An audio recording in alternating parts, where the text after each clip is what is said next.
What up, nerds? TJ and Scott here for the Raising Nerds podcast, talking about how all our favorite nerd topics and how raising little nerds of our own is better than other things. What should we say on that one? What was in episode 1 or chapter 9? What was something cool in chapter 9? It is better than two Gamorreans fighting. Better than a Crate Dragon Pearl? Oh, better than a Crate Dragon Pearl. All right, I'll do that again. 3, 2, 1. What up, nerds? TJ and Scott here for the Raising Nerds podcast, talking about our favorite nerd topics and how raising little nerds of our own is better than having our very own Crate Dragon Pearl. How you doing today, Scott? Doing great. You excited to talk about chapter 9? Yes, I am. I'm actually really excited about this one. Oh, okay. So we're gonna, even though we have seen past episodes, or future episodes, I should say, we are gonna try to keep it contained with episode 1 of season 2, which is called chapter 9, which is not confusing whatsoever. Oh. As soon as I saw that, I was like, really? Chapter 9? Is that how we're gonna play this? Really? You gonna get to chapter 100? Is that what we're gonna do? That's probably the goal. Yeah, right. And I'm okay with it, but... I am too. As long as, like I said last week, it doesn't turn into Star Wars Rebels Season 5. Yeah. Because we already had... Okay, sorry. We're trying to keep it on Chapter 9. And I'm already talking about, like, oh, look, all these people. Oh, wait. Okay. So, Chapter 9 opens up with the Gamorrean Guard fight. What did you think about that? I mean, the fight itself, it was really cool. Just to see, I'm pretty sure they have like the vibro-bladed axes, which don't really see that much. Usually it's either a blaster or a lightsaber. So to see other swords or other weapons besides that was really cool. Yeah. The thing that kind of threw me off was their, incredibly beefy upper part, and then their legs were like toothpicks. Yeah, you noticed that too? Yeah, so that was... Because all the Gamorrean guards before, they had like bigger bottoms than top, and these were like backwards. Yeah, so that was a little awkward. Strange, but... It was really whatever. Strange. I like the vibro weapons. I remember in episode 2 of Mandalorian, in chapter 2, they had them when he got attacked by those 3 dudes. The 3 Chandoshans. That was pretty cool. Yeah. It's almost hard to tell that they're vibro weapons, but when you try to focus on them, they're fuzzy. And that fuzzy, it's not bad camera work. It's actually it's vibrating. It's actually creating a vibrational thing to cut easier. Yeah. But they did have shields or something, right? The Gamorreans? That's what it looked like. Some sort of a personal shield. Yeah, it looked like they could kind of glance the blows. Because there were a few that was like, I'm pretty sure that axe hit him right on the arm. Not sure if that was, to keep it toned down, or if they did have the ability to kind of block a little bit. Yeah, that kind of makes sense. There was something fun that happened right when he goes in to the arena. There's the Twi'lek right there. And he's like, enjoy the fights. And I'm like, is he talking to me? Yeah. Because I'm going to enjoy this. And then I also wondered if he knew what was coming. Like, he's like... Yeah. Because if there's one thing I'll say, it's Mando enjoys the fight. Yeah, he does. And he is one that attacks Mando. He's one of the dudes, so... That took me a minute. I had to actually watch it again. Yeah. After all that and doing notes, I had to watch it one more time, just the beginning, so I could see what happened to that dude. Because Mando just walks out after the he's like, the mob boss guy, and he's like, oh yeah, no, it's totally fine. And it's like, what happened? But he shows up. Yeah. My guess is when all the people were running out, he's like, uh-oh. Go time. Time to go inside and enjoy the fight. Yeah.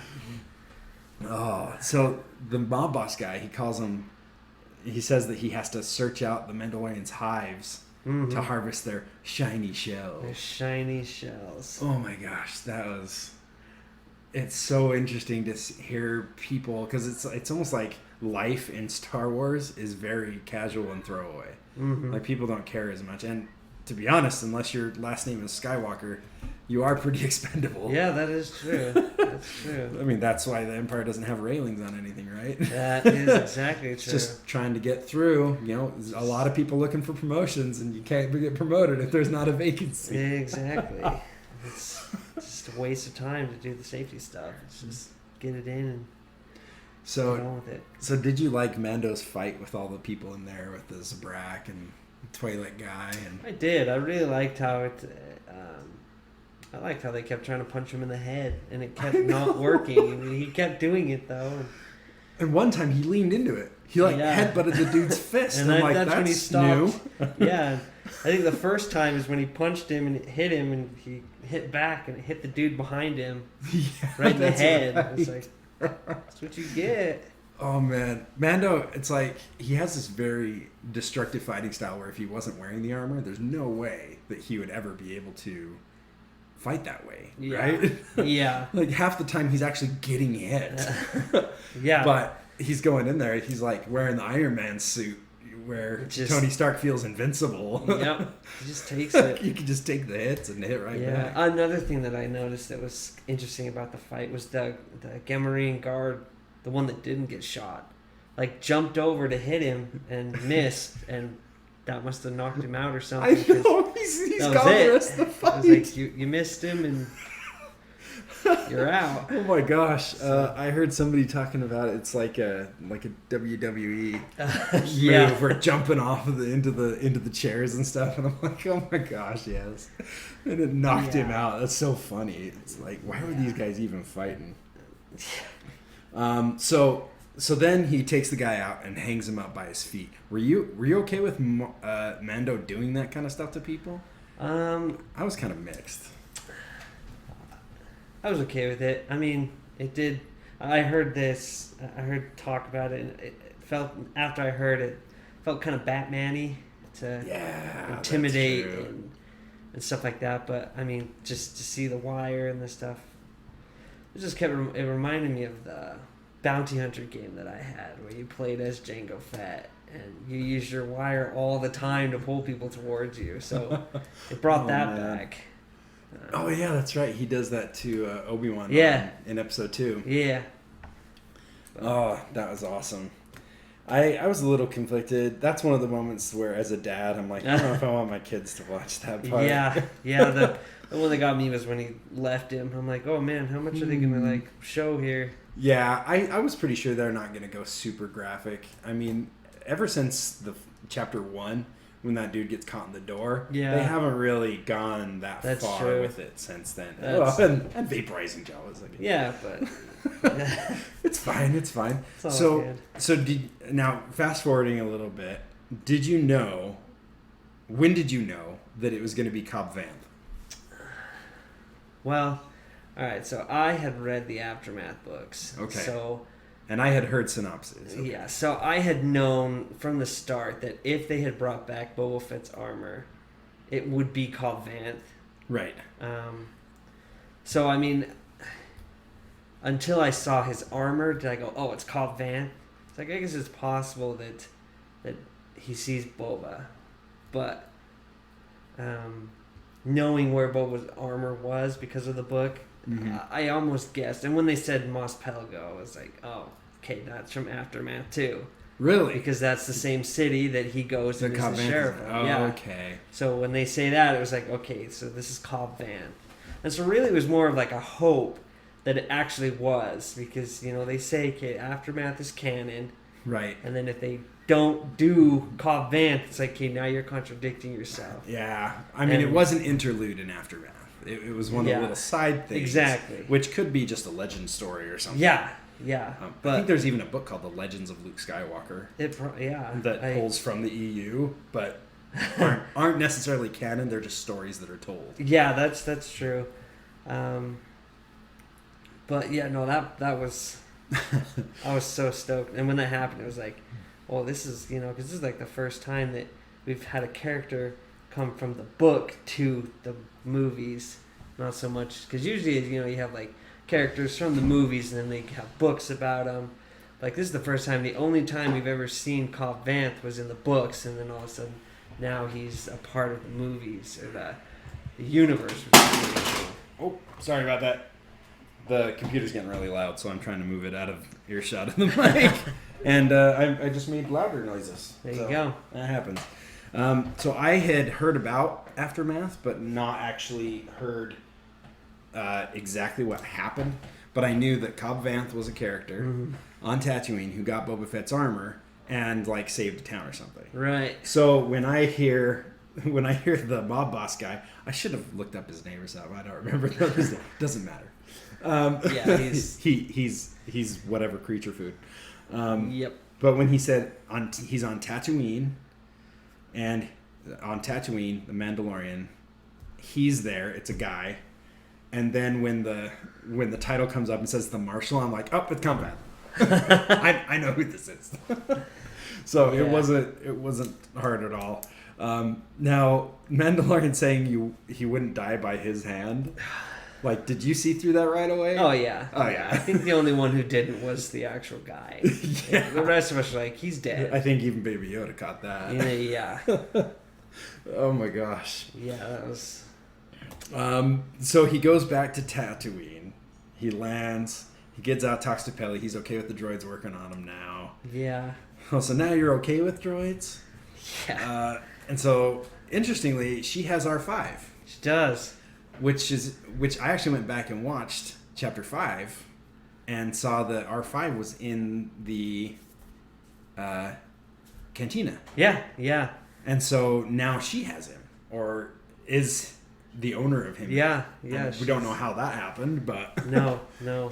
I know when we were there talking about R5, and there was something that it went over my head, to be honest, but as I was listening to people talk about it, it was like, the reason, a little nod was the reason why R5 was so slow and like super kind of, just taking forever to do anything. Right. Because he's unmotivated. Because he doesn't have a motivator. I was like, I never even thought of that, but when someone said it, I was like, wow, that's awesome.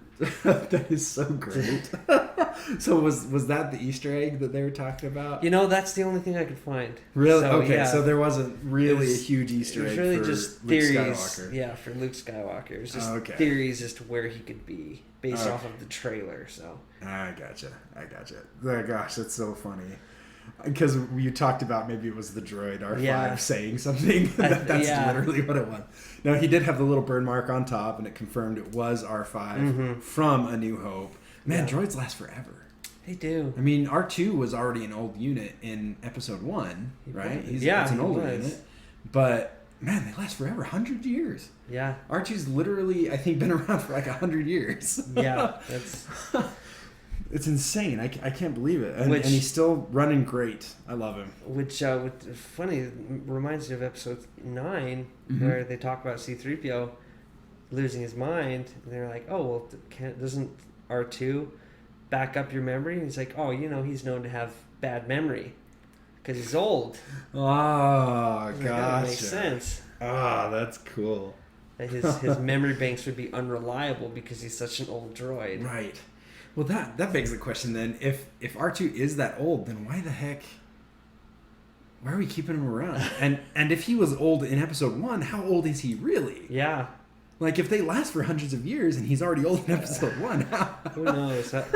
I can only assume that Anakin upgraded him, Got him some software updates. Yeah. Increased his RAM. Had to have. Got a new hard drive. There are computers nowadays that don't last 2 years. Gone solid state. Yeah. Well, I also noticed technology doesn't evolve super quick in Star Wars. And I wonder if that's because they already are so far along technologically. People don't have to do things. People don't have to do math. People don't have to do a lot of stuff that we do. Yeah. Like, they don't need to pull out their phone to use a calculator. They just ask the thing. And, I mean, we're close. True. We're close to that. Yeah. in our world. There are some technological advances. I know I was looking up the Death Star. The first Death Star took 24 hours to recharge. And the second Death Star took 3 minutes.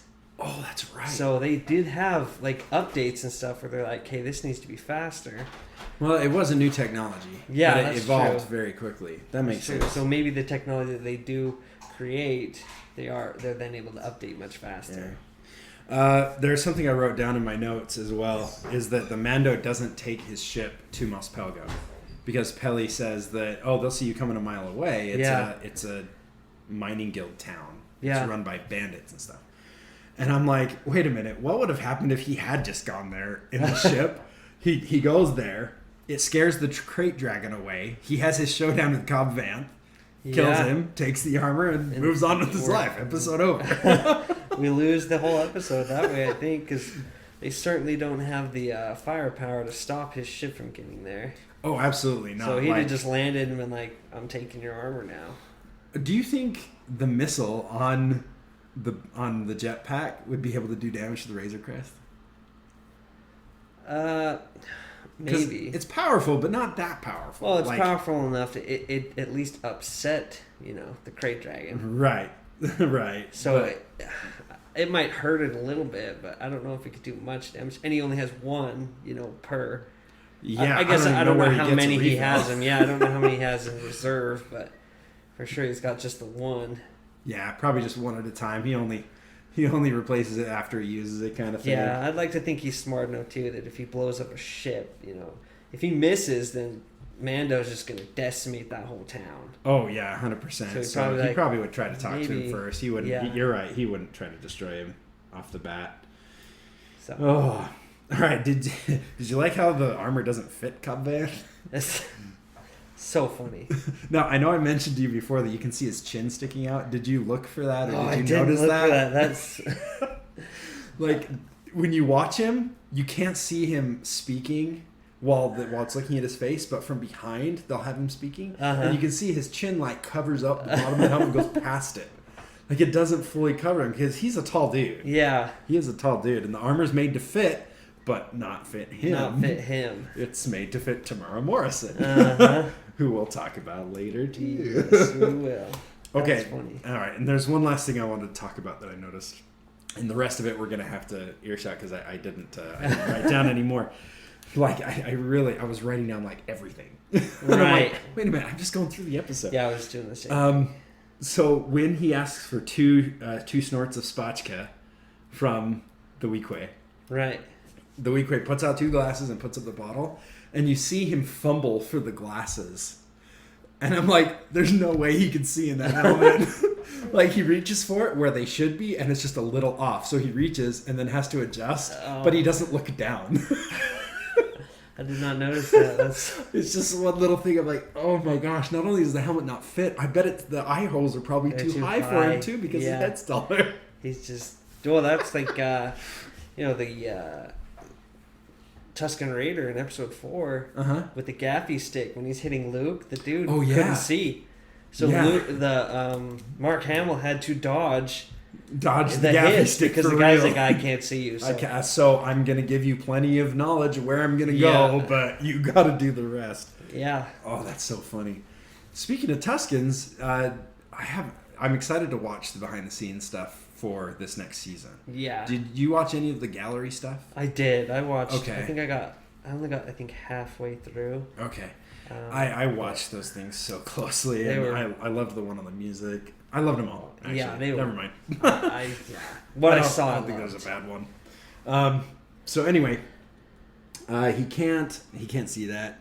So they have their little showdown with Mando, and then the crate dragon shows up. What was your thought when they heard the tremors and you saw the thing coming through the sand? Did you know it was a crate dragon? No, I didn't know it was a crate dragon. I was like, this is... I thought it might have been something like the space worm in episode 5 that the Millennium Falcon hides in. Oh, yeah. Okay. I thought it might have been something like that. But yeah, I didn't know it was a crate dragon until they said it. Until they said it, crate dragon. Yeah. Oh. I didn't either, but the one thing I did for sure, it took me a little bit out of the movie, is they walk outside and the earth is trembling. I'm like, oh, is it an earthquake? Oh, something's coming. Is it a ship? Mm-hmm. And then you see the sand moving and stuff collapsing and the moisture evaporators disappearing. And I'm like, are they doing Tremors? Are they doing the Tremors movies? And sure enough, this thing comes through the sand and comes up and eats one of the things. And I'm like, all right, well, crate dragon, what their official term is called a graboid. So for anybody who knows the Tremors movies, that's what they call the sandworms in that. They call them graboids. So I'm like, yeah, so the graboid. This is the mother of all graboids. Oh, definitely. The Moag. So it comes through, and as soon as it happened, I knew immediately, because Mandalorian has a little bit of a formula. Yeah. You know, Mendo goes to do something is in his way, somebody asks for help, he gets the thing he wants. Yeah. Yeah. Like, it's a formula, but one that I love. Yeah. I mean, quite enjoy. Yeah. So what stood out to you at this point, now that he goes out and meets the Tusken Raiders with Cobb Vanth, and they drink the water and meet with them on the campfire? I mean, the thing that stood out to me is just how well versed he is in being able to speak with the Tusken Raiders. Like, yeah, and he can actually speak this time. Yeah, we got kind of a little tidbit in the first season where you're like, oh, so he kind of knows Tuskens, and at least it's nice to see he kind of respects their area. And then in this one, it was really like, you know, it felt really, you know, kind of like they were they're the natives of the land, and he's really not trying to step on their toes as he's trying to accomplish what he needs. And a major difference, at least something that caught my mind, is in the book with Cobb Vanth, when his town is being attacked by bandits, I believe it is. Okay. He actually enlists the help of Tusken Raiders to help defend the town. That's what helps him save the town. Oh, really? So finding out that he killed a bunch, it was like, I thought he was already friends with them. So that might be a change. So they might have changed that a little bit. But yeah, it was really cool. They're very, and this goes back to, you know, Knights of the Old Republic. They're very proud. You know, Tusken Raiders are incredibly prideful, very all about that honor stuff. And, you know, as Cobb Vanth kind of spits in their face with stuff. You know, Mando still tries to keep the peace. He's like, you know, calm down when Cobb Vanth gets upset. Yeah. So I did look up, because I had heard this guy's voice before, the guy who plays Cobb Vanth, Timothy Oliphant. And I looked him up, and he did the voice of the Spirit of the West in Rango. Really? He was basically a Clint Eastwood impersonator in that movie. And I sat there, I'm like, so he's just doing that. And from what I understand, the other movie he's in, I guess he's in Deadwood, which is another Western. And I'm like, so he's just him. He's just playing himself this time. Pretty much. I mean, he did amazing. It's not bad. Oh, before we got all the way out there, he told that story about watching the second Death Star blow up. Yeah. On the Holo News. That was kind of fun. Yeah, that was. It's for some reason, even though it's like, you know, yes, this is a part of the Star Wars universe, I love it when it ties it in, where it's like, this was there when that was happening. And it was only 5 years ago. Yeah. In the universe, so yeah, it makes sense that it would be pretty fresh on everybody's minds. Exactly. But then immediately for them, it got taken away because they were taken over by another dictatorial society. Yeah. Stormtrooper adjacent. Yeah. Oh, that's awesome. So I'm watching through the movie in my head right now, because I watched it multiple times. And so they fly out, they get out there, they talk to them, they go and see the cave of the abandoned Sarlacc pit. Yes. Was that cool to you to hear him talk about how it's an abandoned pit? He's like, oh yeah, I've never seen an abandoned Sarlacc pit. Yeah, it's like, you know, these don't exist. And you know, he's like, it is if you eat the Sarlacc. Because it's like, you know, episode 6 really played just how massive these things are and how terrifying these Sarlaccs are. Yeah. And like, you know, in order to kind of say, this is how much worse a crate dragon is. It's like, oh yeah, it eats that. You know. Yeah, but it's, okay. Yeah, I mean, a Sarlacc can't get up and move around and hunt. Yeah. But crate dragon can, and so it dissolves its prey. Yeah, so it just eats. It just eats a Sarlacc. I did find it really funny when Mando, he's like, they might be open to some new ideas.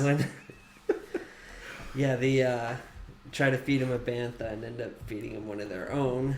Which makes sense, because the crate dragon's figured out that the bantha's still going to be there. Yeah, he's not going to move. But may as well get a little extra. Exactly. Yeah, they're open to some fresh ideas. Although I do question if the crate dragon would even bother going after one person. Yeah. Because they are so small. I mean, it's for us. It's like a Smartie. Like, do you Yeah, just eat one exactly, Smartie dude. and you're That's good? true. It's like, no. But I guess if you had a pack of Smarties and one of them fell out, You're gonna eat you that still eat one. them all. Yeah.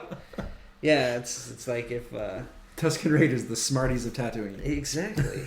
Or jelly beans or Or jelly beans. you know, if you dump them out and one rolls away, you grab that one first, and that's essentially what he did. So one thing I really did love afterwards, because after they see it, they start talking about how they could confront the Krayt Dragon, and Cobb Vanth is like, well, what is that? What are the bones? Uh-huh. It's like, oh, it's the dragon. What are the rocks? That's us.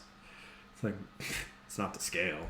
Yeah. Like, at first, the first time I watched it, I thought he was saying, well, it's not to, there's no way that's to scale. But the second time I watched it, it felt more like an extra insult, because he already doesn't like the sand people. Yeah. He's like, oh yeah, that's the dragon and that's us. Well, it's not exactly to scale. Yeah. You know, kind of an offhand Uh-huh. ding or dig at him. These guys don't. And then he's like, no, that is to scale. It's like, yeah. oh, I was just being mean. Uh-huh. Then you're like, oh, they actually know what they're talking about. Yeah, they do.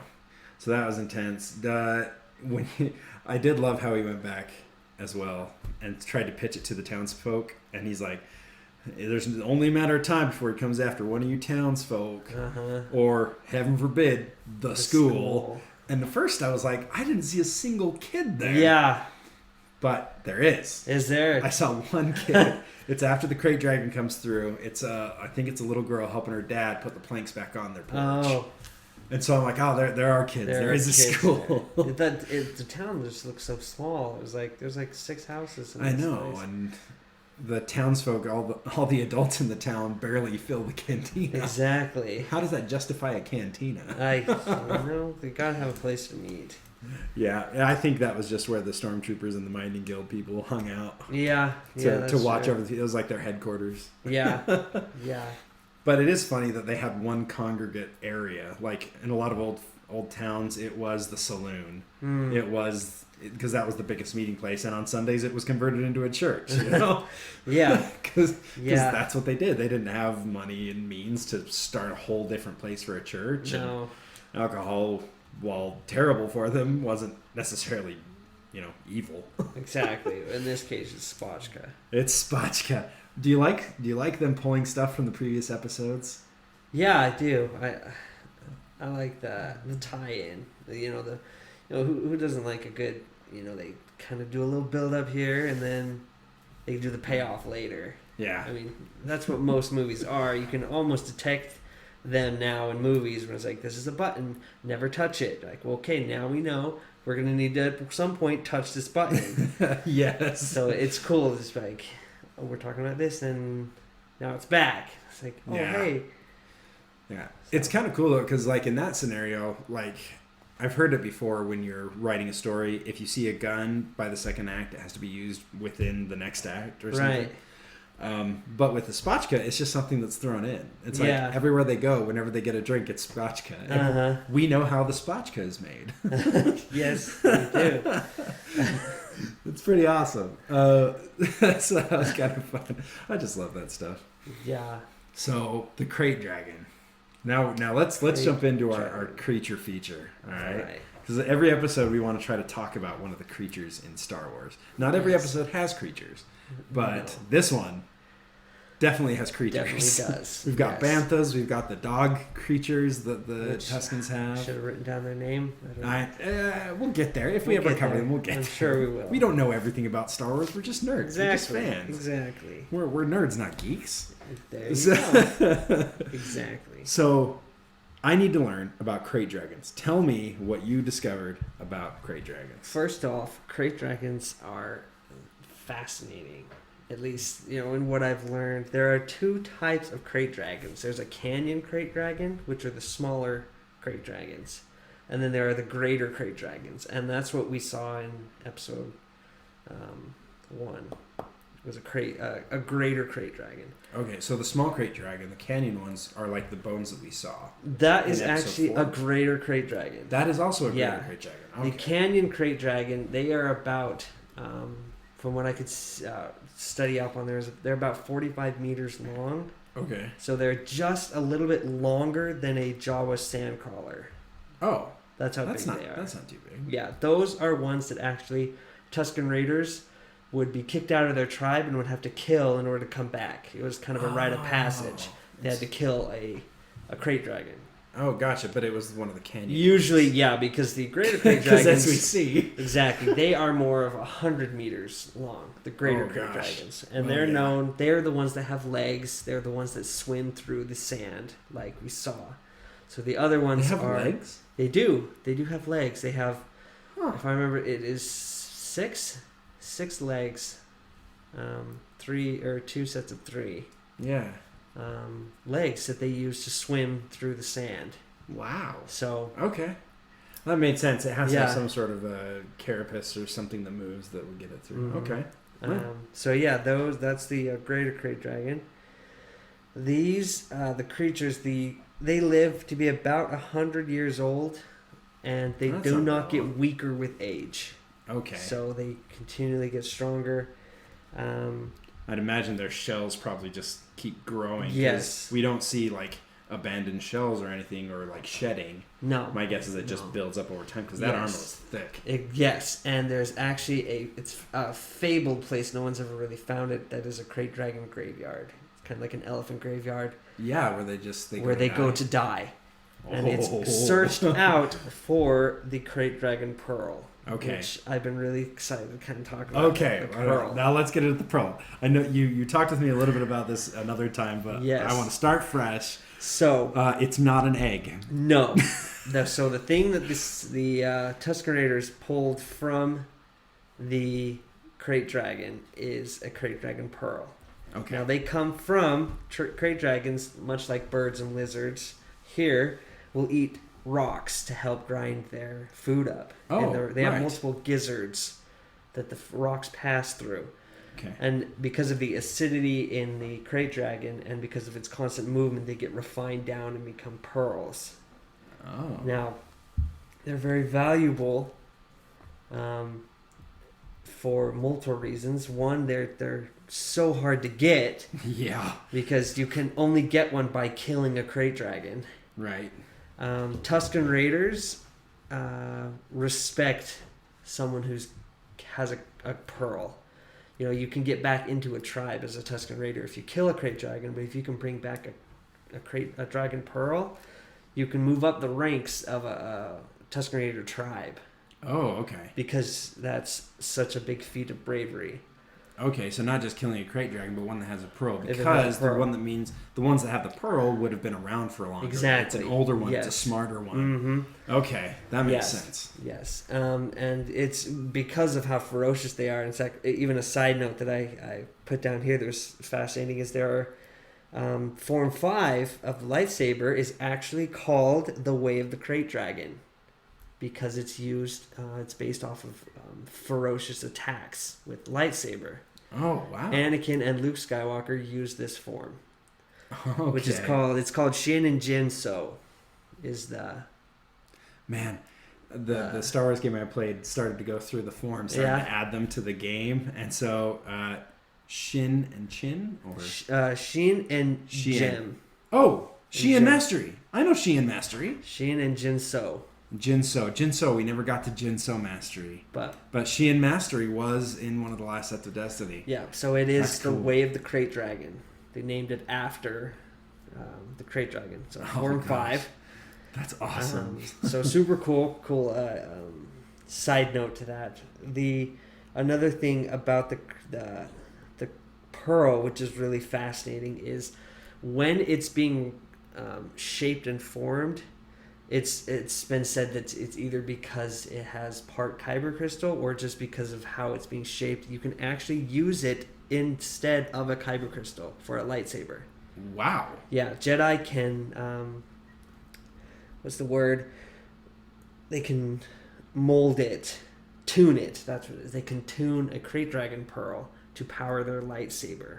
Okay, so like a smaller pearl, I would imagine. Yes, the one we saw in the Great Dragon, it's like, all right. Yeah, so who's using that as a exactly, lightsaber? That's true. Another Krayt Dragon, a Jedi Krayt Dragon. Exactly. He's using a pearl inside his lightsaber. Yeah. Because it's so massive. If a Krayt Dragon had a lightsaber, you'd pretty much be done for. But actually, Krayt Dragons, for as ferocious they are actually hunted quite a bit because of the pearls, because of the two pearls. Well, yeah, with the Tuscans, and that's probably why they're so rare, kind of hunted to extinction in some ways. Yeah. I mean, we have ones like the one the Mando fights. It's so huge. There's no way anybody could have taken it out. Exactly. And it took an entire village and an entire tribe of Tuscans and a Mandalorian who kicks everyone's butt he meets. Exactly. To try to finally take it out. Yeah. So these pearls, they can be tuned to become lightsaber, to power a lightsaber. It's much harder to use a pearl for a lightsaber, but it makes the lightsaber much stronger than just a kyber crystal powered lightsaber. Okay. So I like that idea. Super cool. I like that. I when I was kind of watching something about that, they asked, would you rather use just a kyber crystal or a Krayt Dragon pearl? And I'd want to do a Krayt Dragon pearl just because that's so cool. They have the cool colors that I could see that you can get from a Krayt Dragon's pearl is blue, green, red, white, or black are the colors you can get with a pearl. Okay. Darksaber? Could be. And that's actually a theory I heard that Mando is, in order to fight, Moff Gideon, who we know has the dark saber. Right. He's going to need something equally powerful enough to fight it. And, in the end of the first episode, Cobb Vanth says, I hope our paths cross, which is the setup to we're going to cross paths again. Oh, yeah. Implement that it's maybe possible that he constructs something and uses a Krayt Dragon pearl as to power it. Oh, that'd be so cool. Which would be really cool. Because Krayt Dragons, because they swallow multiple rocks, stones, it's possible that Krayt Dragon might have more than one pearl. Yeah. So a smaller one, it's possible that we could see him using a pearl to power some sort of like a lightsaber, which would be really cool. That would be. I think I'd probably try to raid the Krayt Dragon's lair just in case some of those stones got turned to pearls and then pass through the digestive system. Yeah, it's like you go in there's like a giant pile of Krayt Dragon dung. Awesome. Then you got to dig through, but you there's find pearls a pearl in there. It's like, oh my gosh. Yeah, you're set. You got the easy way to get a pearl. Exactly. But yeah, so that is a little bit about the Krayt Dragon pearl. We saw in episode 1 that they do have acid that they can spit out that disintegrates its prey, which is really cool. But yeah, that's also the reason why we could see them moving. He moves so fast in the episodes because he does have legs, which allow them to travel wherever they need to go. Man, that thing was so big. Yeah, I thought they did a fantastic job on the scale. They did. Now, I was looking at it. I couldn't tell if they were using a puppet, but I'm pretty sure they were. There were a couple of its movements that were just a little bit shaken that you don't get from a CG object. Right. And so I think they used a combination of CG to smooth it out, and slow it down. That's maybe. Quite possible, yeah. And then I think they had some sort of a puppet. That's my guess. Well, that would be awesome because it looked fantastic. Yeah, it looked so good. Yeah. I mean, we'll probably see in the behind the scenes, the gallery will tell us. We'll go into the Krayt Dragon, I think. I hope so. I hope there's a whole one on creatures because there are some really good ones cool. in there. That would be cool. It'd be really fun. So there's another thing that I wanted to go through. Oh, we'll do it after. We got to finish the episode. We're not even done with the episode yet. What I love about podcasts about this show is every one of them is longer than the episode. Oh, yeah. Every single one. Because there's so much more to talk about. Because we're breaking down a scene. Exactly. But, like, you see a Krayt Dragon, they say Krayt Dragon, you move on. And we just spent, like, 5 minutes or whatever just talking about, okay, what's a Krayt Dragon? What's the pearl? What does that do? So, Mando's plan to kill the Krayt Dragon. What did you think about the original plan? to blow it up from underneath. Well, it's very familiar because in Knights of the Old Republic, when you see a Krayt Dragon, and that's actually where I saw a Krayt Dragon Pearl for the first time in that game, that's how you kill it in the game. Oh, really? Yes, you get the help from a ancestor of Bib Fortuna. If you remember, that is kind of the Twi'lek who is the lackey for Jabba the Hutt. Right. So his ancestor, Darth Revan, is who you are. He helps you kill a Krayt Dragon. You need to get to something that's in the Krayt Dragon cave. Okay. And the goal is to lure the Krayt Dragon out, and then you blow it up. From underneath. Oh. So it actually works in the game. So you were watching that, going, "Yeah, that's exactly how you do it. That's how you do it. That's how it works." So that was made just for you. Yeah. Because for me, when I saw them loading all of the charges onto the bantha, I'm like, "Oh, they're gonna feed him the bantha and blow him up." And I'm like, "Oh, that's a smart idea." Smart. So then they get there and they're like, "Okay, we're gonna bury him at the entrance and blow him up from the belly." And I'm like, Oh, okay. All right, we'll see if that works. Which, a side note, I know we were talking about earlier, it was really cool to see these Tusken Raiders and the Banthas walk in a single file line. Oh, yes. I loved this point. Go ahead, yeah. It was, it just ties in that, all the way back to episode 4 when Obi-Wan says, they go in a single file line to hide their numbers. It's like, and you see it in The Mandalorian. It's like, that's exactly what they're doing there. That's how they travel.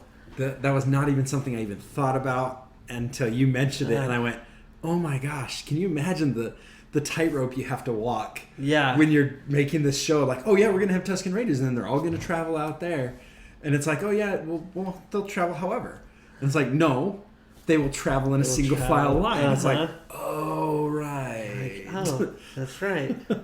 Oops. I mean, that might be like my dream job, to be on the set of Star Wars and be like, can we do it like this? And be like, nope, you have to do it like this. Or, yeah, that's fine. It was so fun. You want the Dave Filoni or the Pablo...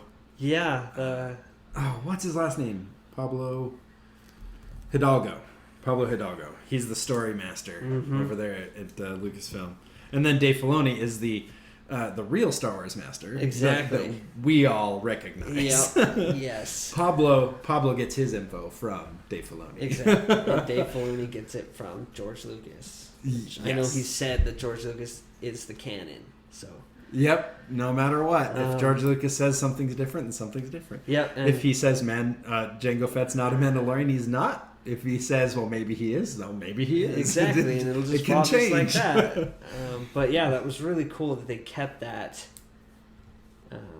continuity. I know there's a lot that you can nitpick and stuff, and I think I liked looking more at the stuff where they preserved, where it's like, oh, that might not have been, necessary. Oh yeah, but to them, not many people was like it. this is Star Wars, and this is how they travel, so that's how it's going to look. And it's like, oh, that was awesome.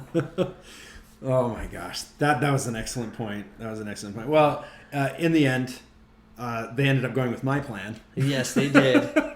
I saw, and I'm sitting there, as Mando says, we've got one shot at this to blow it up, and I said, why didn't you use all the explosives? That's true. And then there's explosives still on a bantha. And then they go with my plan to blow it up from the inside. So I kind of sat there going, that's what I would have done. That's how I would have started. That's how I would have tried to start. You could have knocked 20 minutes off of that fight. Yeah, and about a dozen villagers and Tuskens who got melted by the acid Exactly. spit. Now, in the game, did the Krayt Dragon have an acid spit? He did not. So in the game, you didn't really fight him. And he right, looks more like a giant horned Komodo dragon. Is what he looked like. Oh, okay. And yeah, you just lured him out with banthas, which kicks off the Tusken Raiders. Which sure. Is interesting, yeah. But then they respect you after. They do, because you have a Krayt Dragon Pearl. But again, they're very testy. I mean, at least in the game, I opened up a basket and they went nuts and tried to kill me. So watching them fight at the campfire with Cobb Vanth, I was like, you guys got to be careful. These guys are they're loose cannons. Yeah, if you do one thing, they'll just go nuts. Yeah, and Mando kept telling him, lower your voice. Because, you don't, you set these people off. Yeah, that makes sense. So, ooh. yeah, that you didn't really see you saw the crate dragon and how big it was. What's up, man? But Huh? Go ahead and say it. It's just the screen's off. That's all.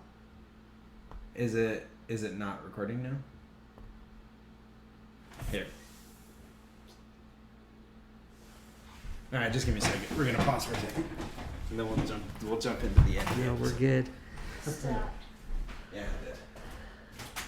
Okay. My guess is it probably ran out of recording space. Just got so much juicy information. Yeah. So we'll have to. I don't know if we'll upload the YouTube video completely. I might just have like the blank screen for a while. I was like, sorry, the video got out. We got a few minutes left. All right. That's good. Anyway, Back in. Okay, so they blow up the crate dragon. mm-hmm. Mando does it by going inside it. Yep. Did you have any doubt he'd get out? No. Yeah, me no. neither. I mean, first episode, and Yeah. he's the Mando. Chapter 9, and I already know there's a whole season. Yeah, And it's still called The Mandalorian. Exactly. They haven't changed the name to The Baby Yoda Show featuring The Mandalorian. Exactly. I know when we were watching it, my wife was like, "So his armor protects him against the acid?" Like, Oh, I guess that's so. a good point. I guess it That's does. a really It's like, good point. yeah, he was in there. It's like it just demolishes everything else, but his Beskar. I'm like, yep, because it's Beskar. Beskar held up. Exactly. No, it could also be that the acid is an actual glandular thing That's that true. he has to excrete. That is Like true. I imagine, like a dragon breathing fire. If a dragon Mhm. swallows you, you don't burn up That's inside them. So I wonder if it's just something like that, where it's just a melt your face kind of thing. Could be. And my guess is it's probably to help with digestion. It can spit Yeah. that at its prey like a starlight pit Mm-hmm. and start melting it, and then eat it That's after true. it's disabled. That's true. But that anyway. Oh gosh, seeing those guys get melted, I'm It was like, whoa. yeah, that happened. Luckily, it's not super graphic. No, like they just they get just covered kinda- in the liquid, and then they kind of just fall down, Yeah, and then they're gone. You're like, oh, You're like, yeah, okay. that was too bad. And then when we see it disappear, it's like completely disappear, because like they show some wide shots afterwards, and there's no acid, there's Yeah, no it's people, gone. it's all just sand again, Uh-huh. which I think is probably just one of those things. They're like, okay, do we need to add wet spots for the acid? They're like, oh. Like, No, just keep going. Nobody will notice. no one's gonna complain. Nobody's about gonna that. care. Hopefully. Yeah, it just absorbed right into the sand and disappeared, just like the crate dragon. Yep. Exactly. It's a theme. Yeah, and of course, most of it's probably got covered up by the Great Dragon Yeah. because of how massive it was. Yeah, and it slamming into the ground and swinging all over the place. Which I also thought must have been really difficult for them to, all their banthas got eaten. How'd they move all that meat? that I'm sure. How much did they have to dig out of the sand? Because he didn't come all the way out when he died. No, he didn't. It's like they had to, probably dig a whole bunch of him out, If they did. or just leave it there. I'm sure some of it's spoiled. Yeah, You know, it has something to. that big. I think. You saw the chunk they gave Mando. Oh yeah. I'm like, that should feed Baby Yoda for, well, apparently half an episode. Yeah. Yeah. That kid is hungry. Yes. All the time. Yeah. So I was surprised also that Mando kept up the idea that he needed the armor, that he had to have the armor from Cobb Vanth. I thought for sure he was going to let Cobb Vanth keep it. Yeah, I did too. That's like the noble warrior type thing. Yeah. It's like, you know what, you're doing so much good with this, you go ahead and keep it. But Mando's creed still overrules All right, I take his kindness. Mm-hmm. He could just leave and just not tell anybody that guy has Mando armor, but by creed and by religion, it's like, well, no, this is ours. Yeah. It doesn't belong I want to it you. back. Yeah. Which also something I noticed, which was really cool, on the jetpack of Cobb Vanth, Boba Fett's, there's a metal patch. Yes. Where Han Solo hit the jetpack. I thought it was so cool that they added that. I also loved how Mando hit the exact same spot. Yeah. It's almost like that's a weak point on the jetpack, that if that's damaged, it'll just go off. Yeah. And so Mando's like, oh, hey, it looks like you're damaged in that one spot. Get out of here. Yeah. Take care of the kid. That was so funny. And Cobb Vanth, like, tell your people, I wasn't the one that broke Yeah, I it. was wondering if that's what he's alluding to. He's like, this was broken at some point, and we all know that it was Han. But we're like, hey, another connector of like, I don't know if it was Han. No. You know what I think it was? What? I think it was the Reek in episode 2. I think it Yeah. irreparably damaged Boba's jetpack or That's Jango's possible, jetpack yeah. when he got run over by that. And so when Han hit it, it was on accident, but he hit it in just the right way that it went off it with off, that yeah. with that damage from the Reek in episode 2. I guess I always thought he had different armor, but it makes sense. He had his dad's armor. I'm pretty huh? sure it's his dad's armor. Is it? I'm pretty It's sure. Probable. Because I know where it's- would he get another set? That's true. He has a different helmet, though. Is it? Yeah, because in Clone Wars, he uses the helmet as a bomb to try and kill Mace Windu. Remember? Oh when, my goodness! Because they see the helmet on the console of the ship, and the helmet blows up unless it survives that explosion. I mean, but Beskar held up. that guy must have. I always thought it was the same. Okay, you're right. Yeah. So I know it has to be a different helmet for sure, but Okay. It is a little squattier. yeah. I've noticed this is a little bit thinner, height wise, than Jango's. Jango's is like Mando's. It's on the tall side. That's true. At least when I picture it in my head, which is always 100% accurate. Oh yeah. Oh man. So he takes the armor and he leaves, and then we get the shot that I'm gonna be super frustrated if it's the only shot of the character in the entire season. I doubt it. But there's a part of me that wonders. And it is a character staring off into the Twin Suns, watching Mando run away with Boba Fett's armor. And who is it? Boba Fett. It's freaking Boba Fett. Oh, the whole episode they're like, oh, he's gonna find Boba. It's like, oh, it's not Boba Fett. And then at the end it's like, but it is look, it's Boba Fett. Which would then be interesting if he has to come back for like a Krayt Dragon Pearl or something when he meets That's Cobb true. Vanth. That's That's when he true. runs into Boba. And the other question is, why did Boba relinquish the armor? Maybe people were hunting for him, knew who he was. The Empire fell. I think you mentioned that. Yeah, one I time. wondered. We talked about maybe it was that same Sarlacc that got eaten was the one that Boba was in, and that's how he was able to get out because the Krayt Dragon started eating the Sarlacc, and so it It had to be pretty regurgitated or shortly something. after. Yeah. Because the Sarlacc doesn't digest you quickly. No. It traps you and then slowly digests you. Mm-hmm. But going with the Beskar holding up in the acid, can't digest Boba. Exactly. So maybe that's how he got out. He got out, maybe traded the armor It's possible. for a passage with the Jawas. Yeah. I mean, I wonder where is his ship at? You know, Slave One. Oh yeah. Is that still there? Is he stuck on Tatooine and can't get I off? wonder if it took him a while to get out of the Sarlacc pit. Possible. And so when he got out, somebody had repoed Slave One or stolen it and sold it. Or... Yeah. Because it looks like he's got some Tusken Raider weapons. He does. He on has his the back. rifle and the And a gaffy gaffy stick, stick. which apparently is a toothbrush. Yeah, yeah. How about that? That was. Never thought I'd see a Tusken Raider brush up Banthas' teeth. But I'm more enriched for the experience. Okay. Oh my gosh. Yeah. Oh man, the whole episode. Now there was some speculation in in chapter 5, whether or not it was Boba Fett who found Fennec Shand Yes. at the end of the episode. Yeah. And I originally was on the camp of absolutely not. It's not Boba Fett. It's just somebody. It's another marshal. You know, it could be Cobb Vanth maybe, or somebody. But then my brother Travis showed me the shot from Empire Strikes Back when Boba walks in after Vader surprises Han and Leia and Chewie. And when Boba walks in, I promise you, it is the exact same sound. It is literally the exact same spur sound that you see. And then in chapter 9, when Boba turns around and starts walking towards the camera and walks out of frame, if you listen real close, and you got to listen close, you can hear it. You can hear the spurs. And so we know that Boba found Fennec Shand.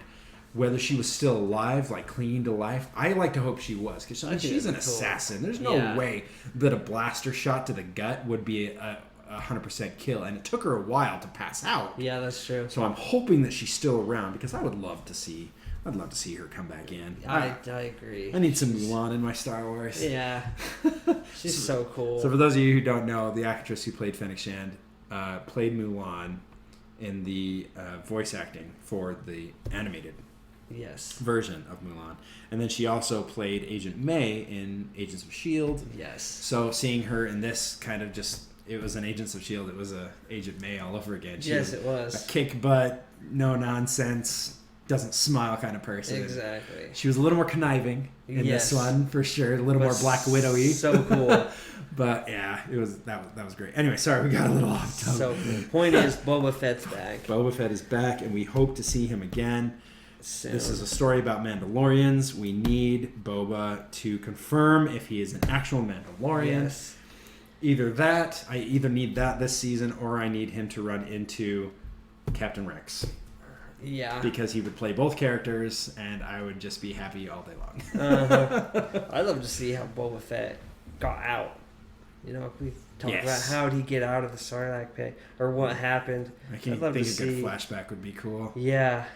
I also want a little bit of mystery there. I almost want a Jack Sparrow type explanation where it's just him sitting there telling you how he did it, and you're like, "There's no freaking way he did that," that's true. you have no way to second guess that or say that's not what happened because he's out.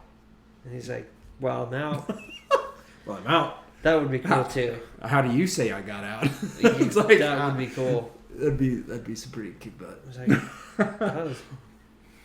But yeah, that would be cool. That'd be awesome. Anyway. Alrighty, well, last thing I wanted to do, I had a proud nerd dad moment today. I was trying to explain to Ben a little bit about Agents of S.H.I.E.L.D. and meeting new characters like Daisy, Agent May. I keep wanting to say Aunt May. Aunt May, Marissa Tomei. But Agent May, Quake, Ward. And he said, "Ward, is that a bad guy?" I'm like, no. What? No, he's one of the Agents of S.H.I.E.L.D. And he's like, "Oh, I thought you said Warg, like Lord of the Rings." Oh. And my heart just swelled. I'm like, the fact that my son, when I'm trying to explain one nerdy thing, could mistake it for another nerdy thing. And not just because he's heard a similar sounding word, but because he knows what a warg is. And he's like, "Oh, so it's a bad character. It would be a warg. It's a wolf." And I'm like, "Oh my gosh, dude. I'm so proud of you right now." that literally happened today. It was so great. So, oh, well, anything else you want to add from Chapter 9? Anything cool that you wanted to talk about? I think we covered all of it. Nothing really. I know we talked about doing like a dark side perspective of things, but I don't really see a dark side thing happening. Not in this one. There really is no bad guy except the Crate Dragon. He just wanted to live and eat some banthas and occasionally some Tusken food. I mean, even if you think about it, you can go into that and, he's probably attacking people because his whole life he knows that Crate Dragons get hunted. How many of his, family members that got killed by Tusken Raiders. Yeah. So it's possible, but there's not really any depth you can go into the bad side. Yeah. Well, he put up a really good fight. For sure. Got those launching spikes into him. Yeah. And still fought back. We'll give that great Crate Dragon some props for his ability to fight back. But I think we all knew when the Mando got involved, there was no other way this was going to end. This is the way. Gor Koresh is the name of the guy at the beginning. Thank you. Koresh. Gosh. Mando says that. I'm here to see Gor Koresh. Yes. Enjoy the fight. Gor Koresh. I mean, That's awesome. I can't really see his. We don't know enough about him to get any dark side perspective. He just likes to kill Mandalorians, which he's just a greedy dude. Has no regard for life. He shoots that Gamorrean out of the blue. It really feels like life is an expendable commodity in Star Wars, and which is unfortunate because we laugh at it all the time. Yeah, we do. We thought it was cool that it revealed acid spit. Yeah, and we're like, those poor Tuskens and townsfolk that are gone now. My wife and I counted, actually, how many Tuskens versus townfolk. I could only see 2, maybe 3 townsfolk that got melted. Interesting. And there's like 10 Tuskens. Yeah. And I'm like, ooh, they definitely took the hit on that one. Yeah. For sure. That was some Anakin level destruction there. Yeah. I mean, for that tribe. The thing I loved, at least at the beginning, going back, is it just kind of sets just how you know, the Mandalorian just is almost never intimidated by things. Where it's like, he's got, what, 3 or 4 guns pointed right at his head. And he's like, why did you hand the armor over to me? And he's like, all right, you tell me where the Mandalorian is that you know of, and maybe I'll let you out of here alive. You're like... He's got all the guns pointed at him, but they keep aiming for the Beskar. They do, which, you know, you'd think... Beskar holds up. It does. Come on. At that range. Exactly. But, so it's just... The episode just really set the stage for just how awesome Mando is. He just, like... I don't even care. It doesn't even... Like, even when the Krayt Dragon finally fully reveals himself, he's just like... There he is. Yeah. It's like he was waiting for the full reveal. It's like, we hadn't gotten there yet. No. There he is. Now we can kill it. Now I understand. Yeah. I mean, the return of his rifle.